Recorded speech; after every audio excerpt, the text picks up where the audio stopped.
everybody. I'm so sorry about the change, and I see everybody leaving in hordes. Please don't go. This is the entertainment value for the whole day. I'm sorry, I have to fly back to Cape Town, so I hope I don't disappoint anyone. But on a serious note, I've got a serious topic to talk to all of you about. I'm talking, as you know, about self-care in the medical professions.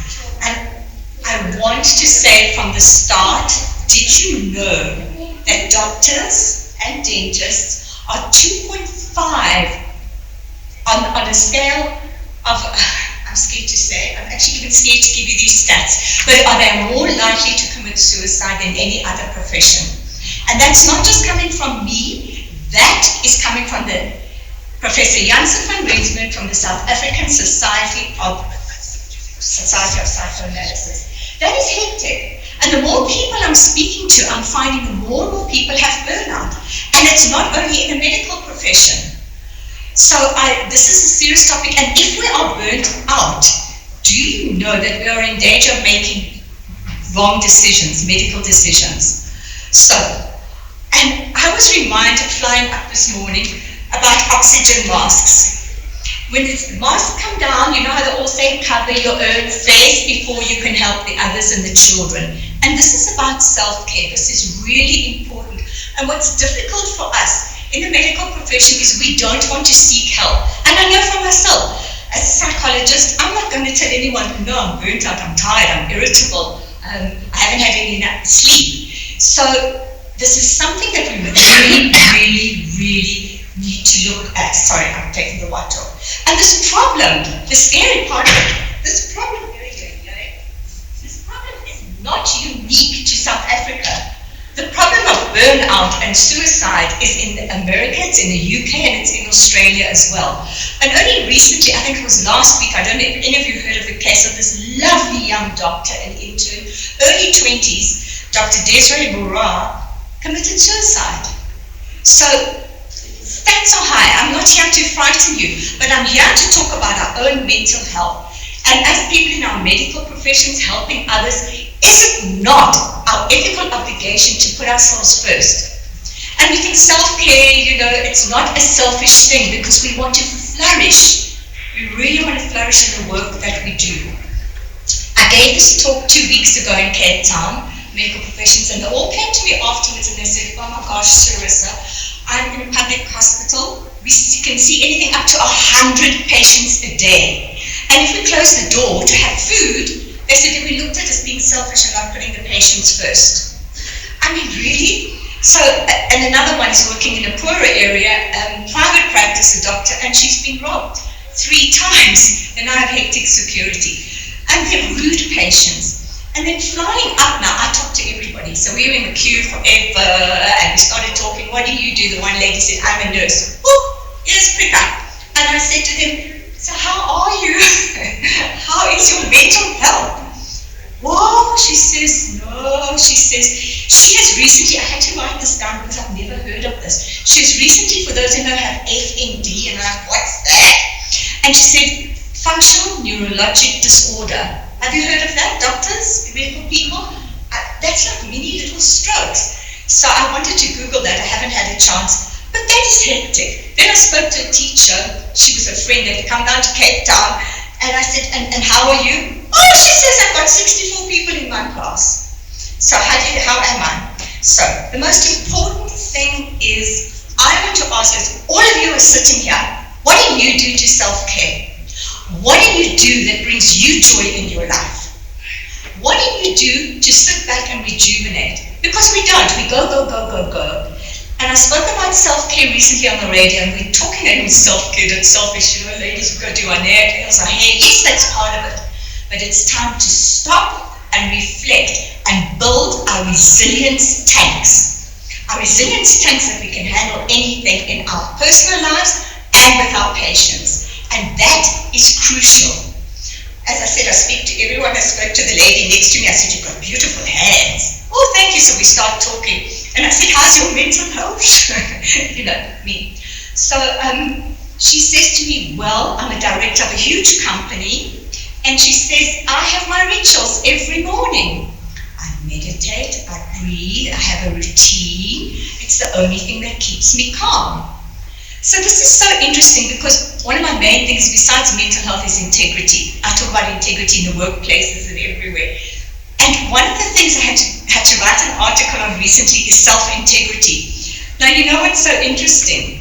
In my integrity, if I say I'm going to do something, I do it. That's my word. If I say I'm going to phone you or do something, I do it. If life happens, I say I'm sorry and I'm accountable. But I say, Charissa, and ask the lovely lady I had lunch with, if I say, Charissa, you're going to stop the Coca-Cola. Yeah. If I say, Charissa, you're going to stop the chips. Quick one in between. I'm right next door to the gym. It's as close as they're sitting there. I can hear them drop the weights. And I say, Charissa, you've got to go to gym and exercise. Yeah, sure, I'm too busy. So where's our self-integrity in that? Because we need to keep ourselves sane. We're all going to go through stuff at some point.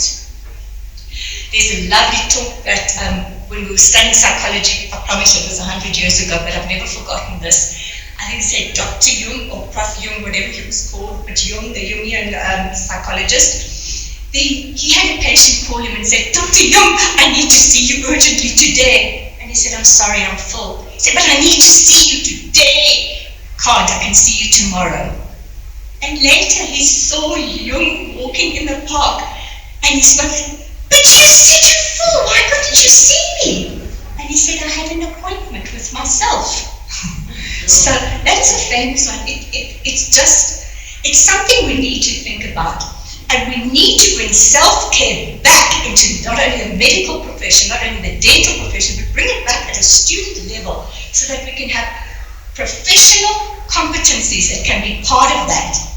And how many times I got asked, a lovely doctor who worked in government, but how do we do this? I'm like, government, private practice, everywhere needs to have an EAP. We need to have wellness days. We need to say, here's the number of a psychologist.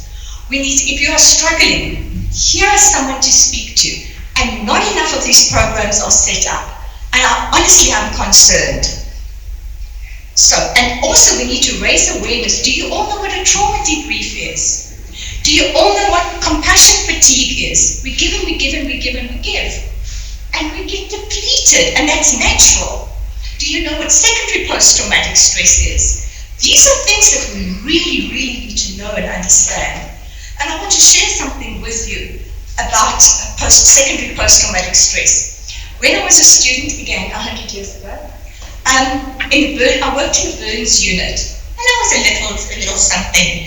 And I had to be exposed, it was Red Cross, if you know Cape Town, I had to be exposed to the children with no noses, fingers being burnt off, parents crying.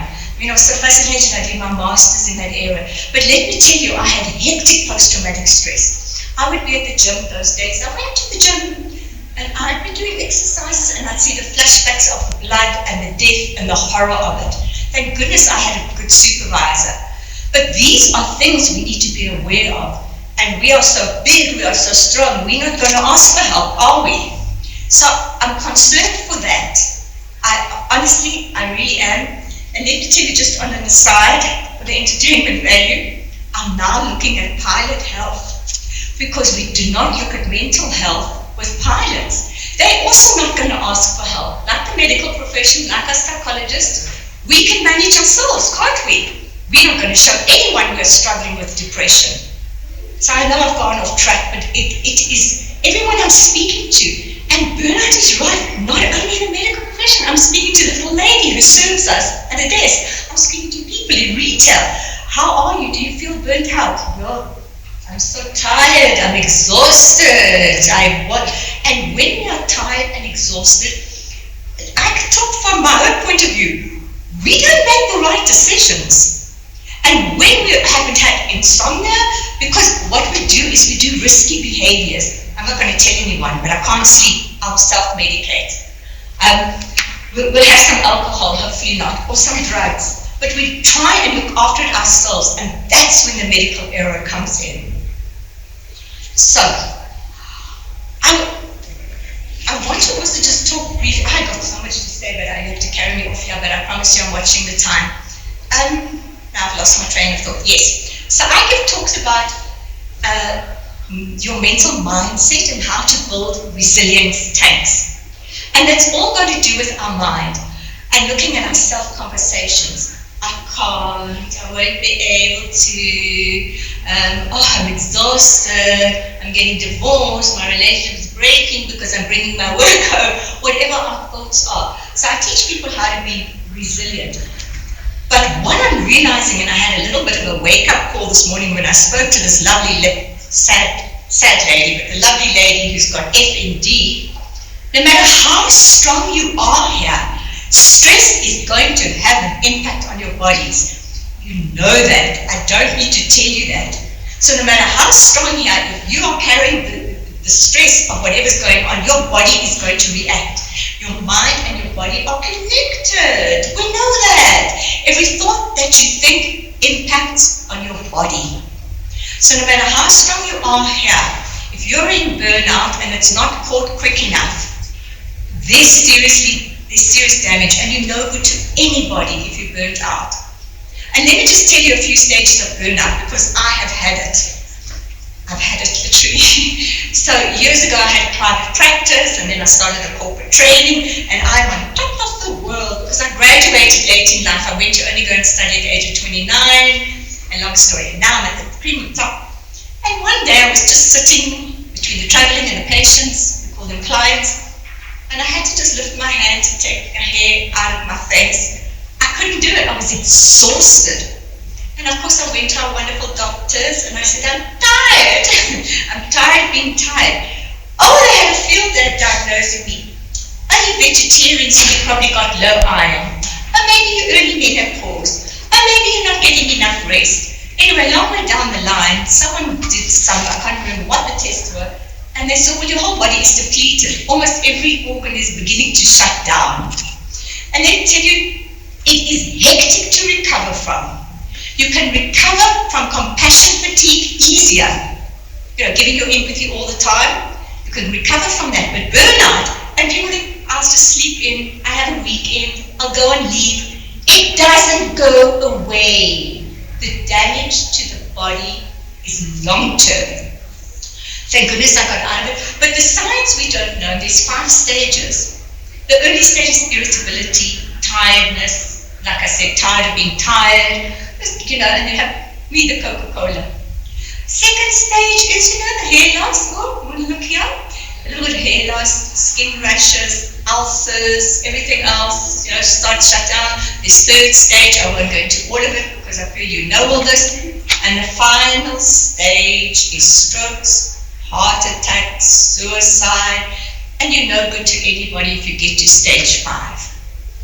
So, we need to start putting things in place. What are you putting in place? Do you take your work home? Are you getting enough rest? What are you doing that's bringing you joy?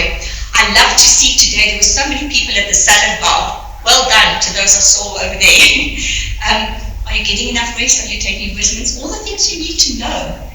Do you have boundaries in place? Do you speak to someone? Do you have a mentor? Are you tuning into your body? And that's why we need to step back. When we self-care, we're saying, Charissa, where are you? As I'm standing now, my shoulders are underneath here because I'm so stressed from being up from 4 a.m., traveling up, my driver, and my feet, okay, where am I at? How much rest am I going to need to recuperate before I can see the next client? We need to start doing that. I feel like I'm lecturing and I've got a few minutes, so I'm going to stop a little bit earlier in case there are questions, and I did it because I'm flying back straight after this. But we need, as someone said nicely, it is time when we need to unplug. Unplug for a bit, step back, breathe, and do what's going to make your heart sing, what's going to bring you joy, because you have a moral responsibility to your clients, to yourself, to your family, to look after and put you first. Sure, should I carry on or stop? I've got 5 more minutes. Is there questions? Do you want to argue with me? Do you agree? What are your thoughts? I've got a whole book of both there I've left on my table. Am I onto something or not? Talk to me. I can't hear. Especially on now. It's getting worse to travel because my eyes are worse. I'm getting old. I don't know where that came from. I'll try and look at the person. Thank you. Especially after COVID, everyone has been impacted by that. If not death, loss, grief, illness, we are all, I'm concerned in this understatement of you, we're stressed out of our minds. Really. I don't know if you agree, but especially yes after COVID. Some more, do you agree with me? Do you want to argue with me? Do you want to say something? I'm available. Private practice. I mean, not private practice, mentoring, virtually. But honestly, I'm concerned. I've been there. I've got the t-shirt. I know what I'm talking about. A joke. Sorry. Talk to me. One or two more questions, if I may. No, they're trying me off the stage. Anyone? Sorry. I said I'd be the entertainment man. I'm so sorry to my lovely ladies sitting there. But I forgot to say thank you to GoodX for flying me up. It's been such an amazing event. Sorry, there was a question. Like I can't see you, but I can see the mic. Not actually a question, just a comment. I'm a social worker and I work at a rehab center.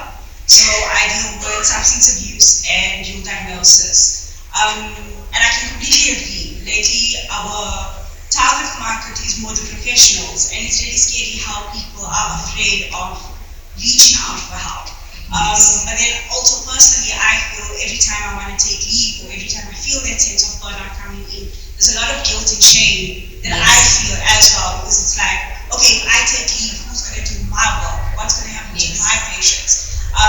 But you're absolutely correct, and I feel like our economic state, for me, once again, personally, it puts a lot of pressure on you to just keep going, because you want the financial stability, you want the emotional stability, you play so many roles in a day, and it's just too much. But then also at the same time, you don't know how to take a break. That's my 2 cents. Thank you. Thank you for that. And it's absolutely brilliant, as you say. You should be saying, I need this leave, so you want me to carry on doing the work that I do. I need to do that. Like the lady who closes her door for the wants to have an apple, you're not putting the patients first. So she can't eat and you're working long shifts, and then there's a knock-on effect of the family.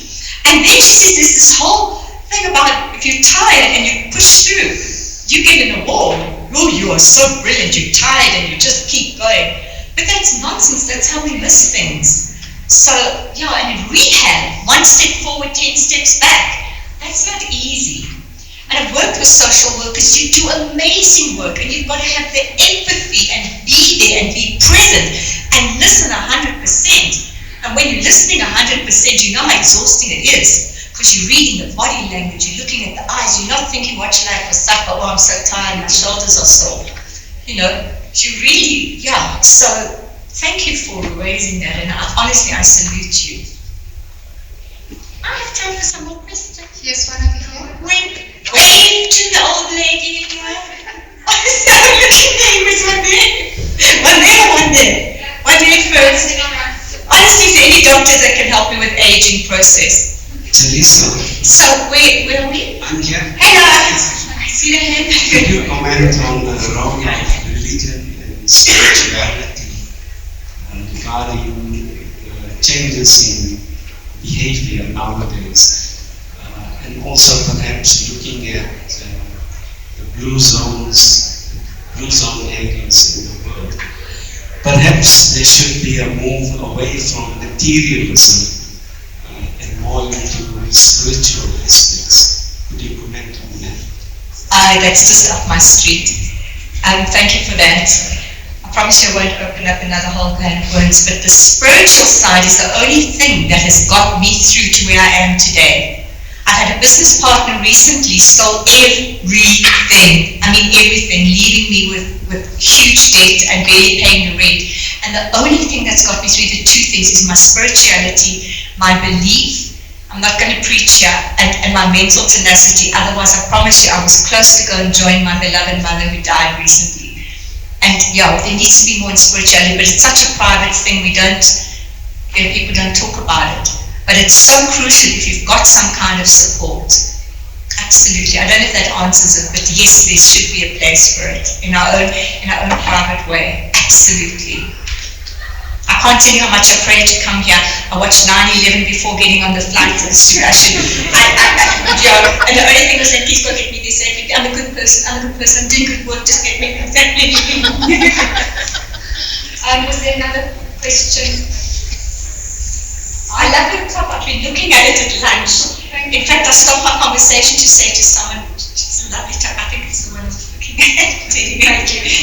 I wanted to ask that, the question about true beliefs, deep beliefs, and yes, please. But you did mention that you were vegetarian. Getting through the entire stage and phase of the burnout to the point where you felt quite okay, I assume you did not change eating habits at all. I did. What did you change about it? I'm not going to advertise this, are they recording it? So I've been vegetarian my whole life. I'm sorry to say this is just personal and my thoughts, and I own it as mine. I've never eaten animals my whole life. My mother was a strict vegetarian grandma. I became vegan. Okay. Although I did have some cheese for lunch, I did change, I did stop looking at the slides.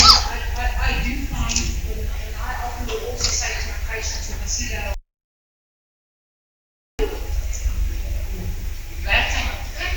I don't know, but I find, and I would actually recommend to them, go do legumes for a bit. Just kind of do a week of legumes, because stuff like that is really very beneficial. You get so much more from it. Go into your mushrooms, go into stuff that you normally do not eat. Walk into the grocery store and buy what you've never bought before, and just go and enjoy meals of it. And see it as a treat. Don't fear doing that. See that as an absolute treat. You can always go back to eating a meat or eating whatever you want. But just absolutely, because I find for a carnivorous guy, it's very beneficial to tell them, well, up the vitamins for a bit. Make it real nice, real high, real fresh, real good quality. Don't go and get frozen stuff and stuff like that. And I do find that is a kick-off. It was quite amazing. I'm so pleased you raised that, and I'm so sorry I'm leaving for the airport after this, because I'd love to have chatted some more. I just want to say that my mother, who was, and I promise you we're near the end now, my mother, who I said was vegetarian her whole life, she was 86 and she still did ballet. Till the day she died in her sleep, and we didn't see it coming. 86-year-old, she was more healthy than me, she was hyper. I've got photos if anyone wants of her doing ballet every morning at 6 a.m. Yeah, so the energy we get, we've got to be so careful what we put in our mouth, and we're not. You know, we always have time to fix the illness, but we don't have the money to invest in that at all. And you know, doesn't work all that well. what's that? We all know that the tablet will not take you back to health, take you back to management. Yes.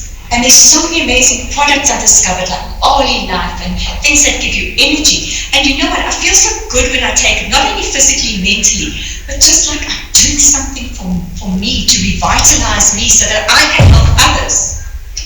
Yeah, nutrition is everything. I want to talk some more, but thank you. Has it been useful? Will you listen to your body and what brings you joy? Hello? Yes.